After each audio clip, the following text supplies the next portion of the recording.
दर्शक हैं उनको चर्चा में शामिल करते हैं। प्रीतम नमस्कार, कहाँ से बात कर रहे हैं? नमस्कार सर, मैं नागपुर से बात कर रहा हूँ।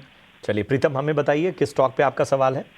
सर, मैं शेयर मार्केट में अभी भी एंट्री की है मैंने। मेरे पास जोमेटो के 100 शेयर है, 162 के भाव से। मेरा नजरिया है 1 साल के लिए। राय जानना चाहता हूँ सर आपकी। तो सबसे पहले तो बधाई स्वीकार कीजिए क्योंकि आप नए निवेशक हैं, लेकिन एंट्री बड़ी जबरदस्त। फरवरी मार्च के आसपास खरीदा था क्या आपने? जी जी जी। चलिए, तो बहुत अच्छे स्टॉक में और बहुत ही टाइमली आपने स्टॉक में एंट्री की। और हाल फिलहाल जो हमने पिछले 5 ट्रेडिंग सेशन में इसमें ज़बरदस्त रैली देखी, उसका भी फ़ायदा आपको मिला है। और जाहिर सी बात है, वोलेटाइल मार्केट में भी आपको रिवॉर्ड मिला है क्योंकि आपकी ख़रीद बहुत अच्छी है और पेशेंस अभी भी आपके पास। आप 1 साल और रुक सकते हैं। स्नेहा, जोमेटो क्या राय बन रही है? 1 साल और रुक सकते हैं, 160 की इनकी बाइंग है।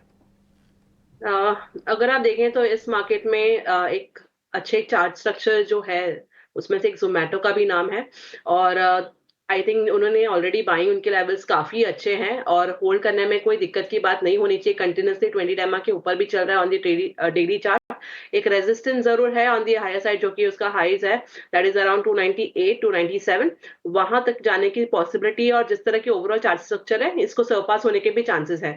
तो आई थिंक होल्ड करने में कोई दिक्कत की बात नहीं है। अगर आप वन ईयर का टाइम होराइजन है आपका, तो दिक्कत की बात होनी नहीं चाहिए। स्टॉप लॉस अगर जब तक ये काउंटर एटलीस्ट 250 के ऊपर ट्रेड कर रहा है, होल्ड किया जा सकता है, कोई दिक्कत नहीं है।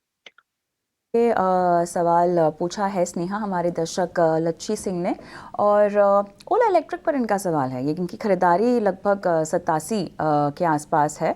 और अब बताइएगा, जिस तरह से हमने कीमतों में इजाफा देखा है, बेहतरीन तेज़ी का एक सेशन। अब क्योंकि ये प्रॉफिट में भी है, तो आप कितना और रुकने की सलाह देंगी इन्हें? हमारे पास फ़ोन लाइन पर ये है नहीं, तो इनकी इन्वेस्टमेंट ड्यूरेशन नहीं पता, और अगर इन्वेस्टमेंट है भी या नहीं वो भी नहीं पता। तो बताइएगा, मुनाफे में फ़िलहाल हैं तो क्या बांध के निकल जाएं? कविता जी, आई थिंक निकलने की सलाह नहीं होगी अभी के लिए। मेरे ख्याल से होल्ड करना चाहिए, क्योंकि अगर आप देखें तो लास्ट 2 दिनों में काफी स्ट्रांग मूव आया है इसमें। जो काउंटर आप देखें कि एक हर्डल लैग कर रहा था अराउंड 77 के आसपास, वो उसको सरपास करके इनफैक्ट अब 90-91 के आसपास ट्रेड कर रहा है। मेरा मानना है कि यहाँ से अपसाइड मोमेंटम कंटिन्यू हो सकता है और पॉसिबिलिटी है कि 105 107 ये लेवल्स भी देखने को मिल सकते हैं। तो अगर किसी के लॉन्ग्स हैं और अगर किसी को फ्रेश इनिशिएट भी करना है, तो कोई दिक्कत की बात नहीं है, किया जा सकता है फॉर द टारगेट ऑफ 107। और अगर एक स्टॉप लॉस मेंटेन करना है, that should be maintain around 84। Stop loss लगाना है 84 का। और अगर इस पूरे सेगमेंट को इस खबर के आधार पर भी और बाकी मार्केट ट्रेंड्स के हिसाब से भी प्ले आउट करना हो, तो क्या रणनीति रखनी चाहिए?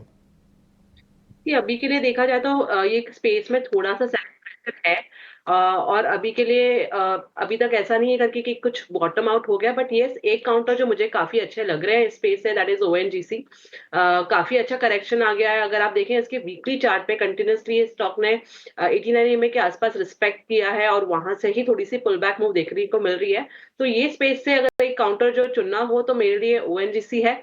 यहाँ पे मेरा मानना है कि एक अच्छा मूव आता है अबाव 260, तो ये काफी अच्छा बाय काउंटर रह जाएगा और इसमें फ्रेश लॉन्ग बना जा सकता है, but it's a conditional by. एक 260 का लेवल अपसाइड में वॉच करना है, उसके ऊपर जाता है तो बाय करना है। अपसाइड में जो पोटेंशियल टारगेट रहेगा 275 का रहेगा पहला, और जो स्टॉप लॉस मेंटेन करना रहेगा दैट विल बी अराउंड 247। चलिए, तो 247 के स्टॉप लॉस के साथ आपको ओएनजीसी में जो है वो रणनीति आगे लेकर जानी होगी। बहुत